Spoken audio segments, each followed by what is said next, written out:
I guess I can follow the Dans. Again, appreciate everyone being here. Soccer was on the TV when I walked in, so I'm sure that's what you were all here for soccer. I've been to several of these, and I always get jealous of the small teams when I think they only have to go recruit one or two athletes. When we're used to recruiting 6 or 7. We're announcing the signing of one athlete today, which is exciting for us. She'll become a class of 4 or 5 pretty quickly. We had 3 of our incoming freshmen come in with injuries or have one early on. So she will join a pretty talented group of individuals. So a class of 7 and 1 is becoming a class of 5 and 4. So that math didn't add up. But, we're excited. As I was listening to Dan talk about his Canadians, I decided we're getting pretty successful going north of the border. Our one signee is a Canadian national team player. Just competed in the U17 World Cup for Team Canada, starting right back for that program. I made the comparison a little bit that it was fitting that she's signing in the year that Emily Zur was inducted into the Illinois Hall of Fame, because there's a lot of similarities.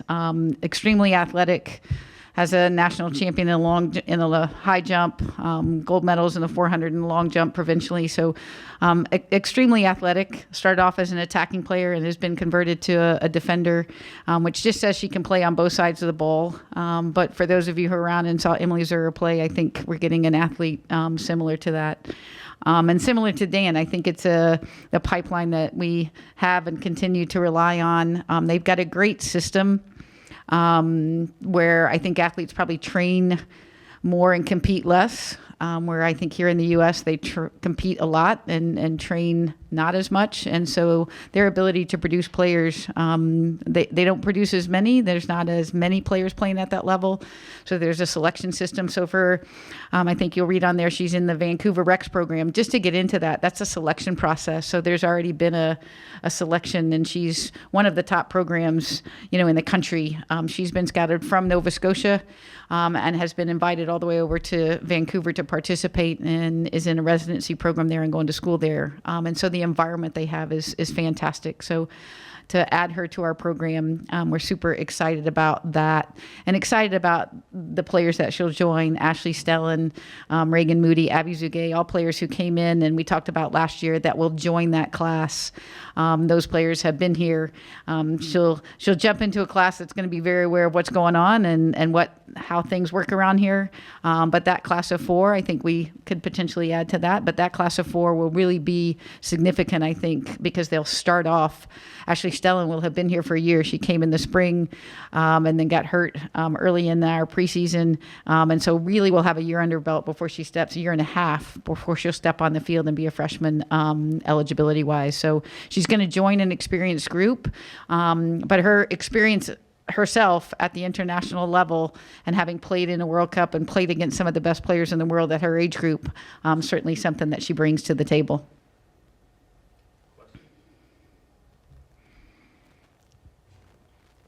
I guess I assume you were recruiting this class before you found out that you'd have several of this year's freshmen that wouldn't play and would redshirt. Just when did you sort of pivot to maybe focusing a lot of your attention on Maya? Yeah, well, we knew it was going to be a relatively small class anyway. I think as you look at the COVID and 5th years and roster sizes, you'll probably look and see our roster had gotten a little bit on the larger side. And so we knew it was going to be a small class anyway, and knew that really somebody in that defensive mindset was going to be important. So Maya was always kind of a focal point and probably one of our priorities. I think as we started to look and Ashley Stellan arrives and we realized how good she was, et cetera, I think knowing that we needed quality, not quantity, I think was always a part of this class. And that quantity just became smaller once we realized we had some quality that was going to return. And again, as you look at scholarships and divide them up in equivalency sports,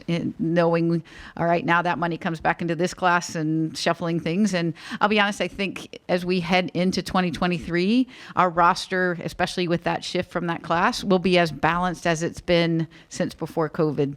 And when I say balanced, I mean scholarship spread amongst all 4 classes, capability in all 4 classes. And that's something that, early in my career here was really something that was important to just get a sustained level of performance.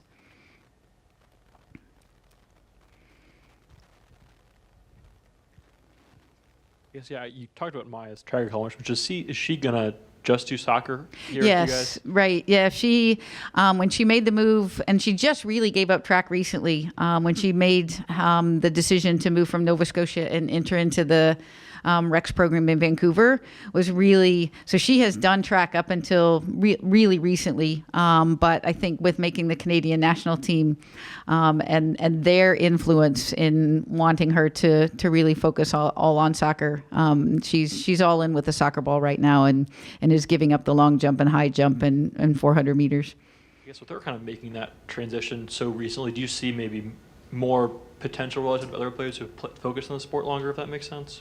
Yeah, absolutely. I think, yes. One of the things I think, players like Ashley Cathro was in this Vancouver Rex program for 3 or 4 years. So that development, Maya's going to have a year or so under her belt. So absolutely.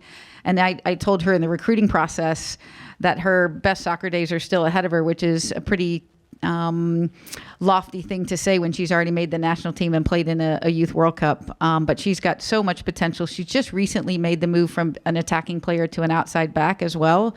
And, you look across all levels of the game, and that often happens. An attacking player gets moved to the back where, you want a higher level of skill and attacking ability coming out of the back. And she's just recently made that switch as well. So she's still got lots and lots and lots of room to grow. Yeah, great question. So for her going from Nova Scotia to Vancouver, that's a cross-country 8-hour flight. Do you feel like the transition to Illinois will be just fine for her, socially, and just kind of getting her going as a freshman? Yeah, certainly going to make it easier. She's living with a host family, so, away from home, probably having to do her own laundry, those sorts of things that sometimes a freshman, a really mature young lady, I would say, to make a decision like that, and to be able to do that, I think says a lot about just her own drive to really become the best that she can be. She knew that to really develop and to continue to develop, she needed to be an environment. That environment has a lot of the national team players in it. So she knew she was going to be in an environment where she knew people, but more importantly, she knew that it was a program that was going to develop her. So I do think that year away will certainly make the transition just in terms of being away from home. But like Dan said, I think there's, it's a whole different system educationally and some of those things that I think she'll, have the same challenges that I think any freshman has, but the being away from home part, and that will certainly give her a head start when it comes to that piece of the transition, no doubt.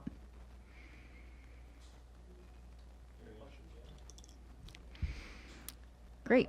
Thank you very much.